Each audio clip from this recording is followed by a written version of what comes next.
ఈ వేగవంతమైన ఆధునిక జీవితంలో పాలు తాగడం మంచిదని అనేకులు భావిస్తూ ఉంటారు కదా. ఆ మేరకు నిత్యం పాలు అవసరం పెరిగింది. పాల నుంచి తయారు చేసే ఉత్పత్తుల పరిమాణం, వైవిధ్యం కూడా బాగా పెరిగింది. నానాటికి పెరిగిపోతున్న జనాభాకు అనుగుణంగా పశు సంపద పెరిగిందా అంటే అనుమానమే అంటున్నారు నిపుణులు. పెరిగిన జనాభాకు సరిపడా పాలు ఉత్పత్తి అవడం లేదు. అయినా అందరికీ సరిపడా పాలు అందుతున్నాయి. అంతేకాదు గతంలో కన్నా ఎక్కువగా పాల ఉత్పత్తులు మార్కెట్లో కనిపిస్తున్నాయి కూడా. ఇంతకు ముందు అంతగా లేని ఐస్ క్రీంలు, పాలతో చేసే స్వీట్లు మార్కెట్ను ముంచెత్తుతున్నాయి. మరి పాడి పరిశ్రమ కష్టాలలో ఉన్న ఇంతలా పాల ఉత్పత్తి ఎలా జరుగుతోంది? కబేలాలు గతంలో కన్నా ఎక్కువయ్యాయి. గేదెలు, ఆవులను చంపుకు తింటున్నారు. జంతువుల మాంసం విదేశాలకు ఎగుమతి చేస్తున్నారు. పశువులు తగ్గిపోతున్నా ఇంతగా పెరిగిన జనానికి సరిపడేన్ని పాలు ఎలా తయారవుతున్నాయి? ఒక్కసారి ఆలోచించండి మీరే. ఖచ్చితంగా మన ముందున్న పాల గ్లాసుపై పలు అనుమానాలు కలగడం ఖాయంగా కనిపిస్తోంది. ఇప్పుడే ఇలా ఉంటే రేపటి కాలంలో పాడి పరిశ్రమ మరింత అంధకారంగా కనిపిస్తోంది. నానాటికి పాడైపోతున్న పర్యావరణం కారణంగా పశువులు నిలదొక్కుకోవడం లేదు. హీట్ వేవ్లు, వరదలు, పచ్చగడ్డి కొరత, మాంసం కబేలాల కారణంగా రోజు రోజుకు తగ్గిపోతున్న పశు సంపదతో అందరికీ సరిపడా పాలలా ఉత్పత్తి అవుతున్నాయి. ఇది సామాన్యుడితో సహా సంపన్నుడిని వేధిస్తున్న సమస్య. నిజానికి చాలా పరిమితంగా కొందరికి అసలైన పాలు అందుతున్నాయి. పాలు, మజ్జిగ విరివిగా దొరికే పల్లెలలో ఉదయం 8 దాటితే గాని పాలు ఉండడం లేదు. మరోవైపు పాల ఉత్పత్తి ఖర్చులు తడిసి మోపిడిగా మారుతున్నాయి. సహజ పశువుల మేత తగ్గుతోంది. పశువులు మేసే గడ్డి మైదానాలు దాదాపు లేనట్లే అంటున్నారు పెంపకందారులు. పశువులకు కావలసిన నీరు, నీడ సహజంగా దొరికే పరిస్థితులు లేవు. ఇన్ని కారణాల వల్ల పాల నాణ్యత మీద అనుమానాలు పెరుగుతున్నాయి. విధిలేని పరిస్థితుల్లో పెంపకందారులు పాడి పశువులకు అధిక ఉత్పత్తి కోసం ఇంజెక్షన్లు చేస్తున్నారు. కాలుష్యపు నీళ్లలో పెరిగిన నానా చండాలపు గడ్డిని మేపుతున్నారు. ఆ గడ్డి నుంచి వాటి శరీరాలలోకి చేరిన కలుషితాలు తిరిగి పాల ద్వారా మనుషులనే చేరుతున్నాయి. దీంతో పిల్లలకు, వృద్ధులకు ఇన్నాళ్ళు చూడని కొత్త కొత్త రోగాలు కూడా తలెత్తుతున్నాయి. ఆడపిల్లలకు యుక్త వయసు రాకముందే ఋతుక్రమం మొదలైపోతుంది.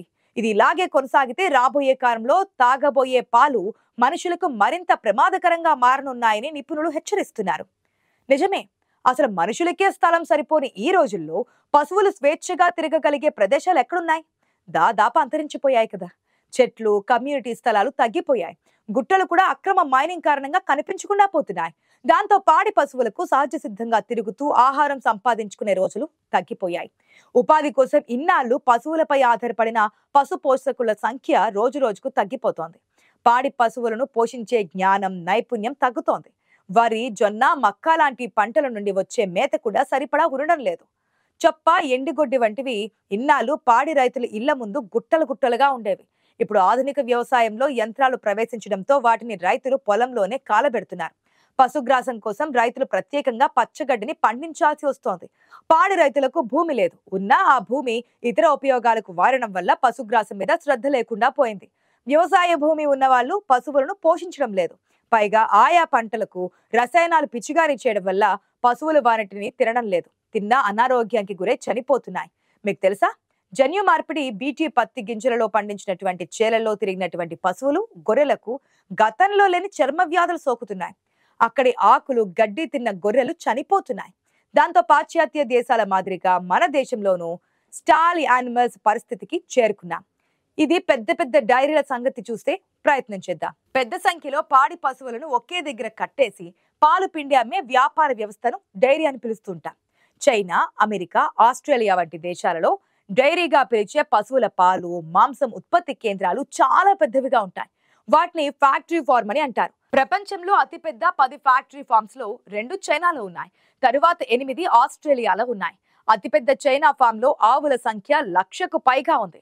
యాంత్రిక విప్లవం వచ్చాక ఆస్ట్రేలియాలో ఒకే ఫ్యాక్టరీ ఫామ్ లో కేవలం 50 మంది పనివారు 55,000 పశువులను నిర్వహిస్తున్నారు. ఇటువంటి ఫ్యాక్టరీ డైరీలు ప్రపంచ పర్యావరణానికి అతి పెద్ద ముప్పుగా పరిగణించాయి. వీటి నుంచి విడుదలయ్యే రసాయన, కాలుష్య జలాల వలన సమీపంలోని నీటి వనరులు కలుషితమవుతున్నాయి.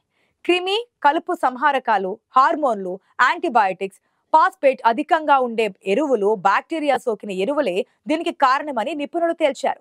అమెరికాలో 2022 నాటికి 25,000 డైరీ ఫామ్లు ఉన్నాయి. 10,000 మంది డైరీ రైతులు కూడా ఉన్నారు.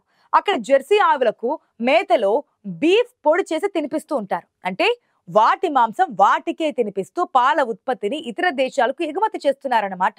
అలాంటి పాలనే మన దేశానికి అమ్మే విషయంలో డొనాల్డ్ ట్రంప్ అలిగాడు. మనం వారి మాంసాహార పాలు కొనడం లేదని ఆరోపణలు చేశాడు. కానీ మన దేశం తన అభిష్టాన్ని అంగీకరించలేదు. 27 దేశాల యూరోపియన్ యూనియన్ కూటమిలో పాడి రైతుల సంఖ్య 1,34,000 మందిగా చెబుతున్నారు. ఇక్కడ అత్యధికంగా పాడి ఆవులను పోషించే దేశాలు జర్మనీ, ఫ్రాన్స్, నెదర్లాండ్స్. ఇక మన దేశం విషయానికి వస్తే భారతదేశంలో 10 పశువులు లేదా అంతకంటే తక్కువ ఉన్న డైరీ ఫామ్లు 7.5 కోట్లు అని లెక్కలు తీశారు.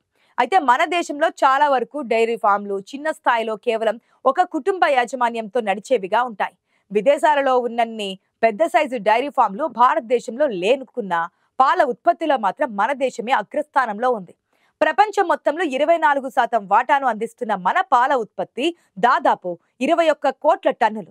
అధిక పాల దిగుబడికి పేరుగాంచిన భారతదేశంలో గేదెల జనాభా ఎక్కువగా ఉంటుంది. అయితే కొంతకాలంగా మన దేశపు పాడి పరిశ్రమ సంక్షోభంలో పడిపోయింది. ప్రాథమిక పాడి రైతులకు కనీసం గిట్టుబాటు ధర కూడా రాని పరిస్థితులు నెలకొన్నాయి. పాలు ఇచ్చే పశువులుగా మన దేశంలో గేదెలు, ఆవులను పెంచుతూ ఉంటారు. తరతరాలుగా పాలు సేకరించి వాటి ఉత్పత్తులపై జీవించే వృత్తిని యాదవులు నిర్వహిస్తున్నారు. దీనిలో ఇంకా ఇతర వృత్తుల వారు కూడా ఉన్నారు. పశువులకు రోగాలు రాకుండా చూసుకునే జ్ఞానం, నైపుణ్యం వీరికి సంప్రదాయంగా వస్తోంది. వీరు చేసే వ్యాపారంలో పాడి పశువులను ప్రేమగా చూసుకోవడం కీలకంగా ఉండేది. కానీ రోజులు మారుతూ ఉండడంతో అన్నింటిలానే మన దేశంలోనూ పశు సంపద గణనీయంగా తగ్గిపోతోంది. పైగా పశు పోషణ భారంగా మారింది. రైతులు కొంతమంది పాలలో నీళ్లు కలుపుతారని అంటారు. పాలు కలపడం మాత్రమే కాదు, యూరియా కలిపి పాలు తయారీ కూడా చేస్తున్నారు. లేదంటే ఒరిజినల్ గా ఉత్పత్తి అయ్యే పాలు ఏ మూలకు సరిపోవు. ప్యాకెట్ పాల తయారీలో అసలు నిజం తెలిస్తే గుండె చెరువవుతోంది. కొన్ని జిల్లాల్లో బయటపడ్డ నిజం మేరకు వారికి ఏ రకమైన ఫామ్లు లేకున్నా లారీల కొద్ది పాల ప్యాకెట్లుగా మారి మార్కెట్ అవుతున్నాయి.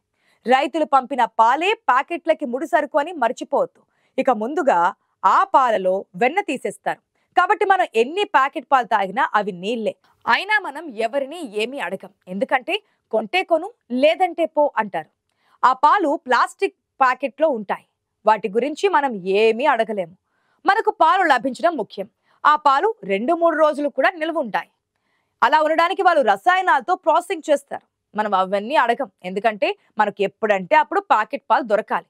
ప్యాకెట్ పాలను ప్రభుత్వ అధికారులు వాటి స్వచ్ఛత గురించి అప్పుడప్పుడు శాంపిల్స్ ప్రయోగశాలలో పరిశీలించి చూస్తే తేడాలు బయటపడతాయి. కానీ ఆ పని చేయాల్సిన అధికారులు ఎక్కడుంటారో ఎవరికి తెలియదు. ఎప్పుడైనా ఇలా కల్తీ పాలపై దాడులు చేసి వారిపై కేసులు పెట్టినట్లుగా చూసామా? చాలా అరుదుగా చూస్తుంటాం. ఆ వ్యవస్థను చూసే వాళ్ళే లేరు. పాడి పశువులు యంత్రాలు కాదు, పాలు ప్రకృతి ఉత్పత్తి. ఒక మర యంత్రం నుంచి వచ్చినట్లుగా రోజు ఒకే పరిమాణంలో రావాలని లేదు. ఇంజెక్షన్లు ఇచ్చి పాల పరిమాణం పెంచుకునే ప్రయత్నాల కారణంగా వాటికి తద్వారా మనకు కూడా సమస్యలు తప్పడం లేదు. గతంలో లేగదూడకు కావలసిన పాలు అందేదాకా దానిని తల్లి నుంచి వేరు చేసేవారు కాదు కదా. ఫలితంగా పాలు నిత్యం ఒకే పరిమాణంలో ఉండేవి. కానీ నేడు పాలు కేవలం యాంత్రికంగా తయారు చేస్తున్నారు. లేగదూడలకు అందడం లేదు. దాంతో అవి సహజంగా ఎదగాల్సిన స్థాయిలో ఎదగడం లేదు. రాను రాను ఒక కుటుంబం ఆధారపడే పాడి పశువుల జీవనోపాధి సమస్యలలో పడింది. పాశ్చాత్య దేశాలు పాడి పశువును ఒక యంత్రంగా మార్చాయి. పాల ఉత్పత్తి పెంచడానికి హైబ్రిడ్ ఆవును తెచ్చారు. అది సరిపోలేదని ఆవుల పొదుగును 2-3 పెంచారు. అవి పొదుగులతో అవి నడవలేక యాతన పడుతున్నా పట్టించుకోవడం లేదు. దానాలో మార్పులతో పాల ఉత్పత్తి పెరుగుతుందని భావించి అందులో మార్పులు చేస్తూనే ఉన్నారు. గడ్డి తినే ఆవులకు లేగదూడల మాంసం తినిపించినందుకు బ్రిటన్లో పూర్వం మ్యాడ్కౌ వ్యాధి వచ్చి అనేక ఆవులు చనిపోయాయి. ఇప్పుడు పశువుల శరీరాన్ని ఒక పరిశోధనా కేంద్రంగా మార్చేశారు. అసహజ ఆహారం ఇవ్వడం వల్ల పశువులకు కొత్త వ్యాధులు వస్తున్నాయి. అపాన వాయువు ఎక్కువ అవుతోంది. ఇది పర్యావరణానికి హాని కలిగిస్తుందని శాస్త్రవేత్తలు చెబుతున్నారు. ఇప్పుడు పాడి పశువులలో జన్యు మార్పిడి ప్రయత్నాలు కూడా చేస్తున్నారు. ఈ రకమైన పరిశోధనలలో మానవుల నైతికత కొరవడుతోంది. జన్యు మార్పిడి పాడి పశువుల ద్వారా ఔషధాలను ఉత్పత్తి చేయడం, పాల దిగుబడిని పెంచడం, వ్యాధులను నిరోధించాలని పరిశోధనలు చేస్తున్నారు. అందుకే మనుషులకు సరిపడా పాలు తయారవడం లేదు.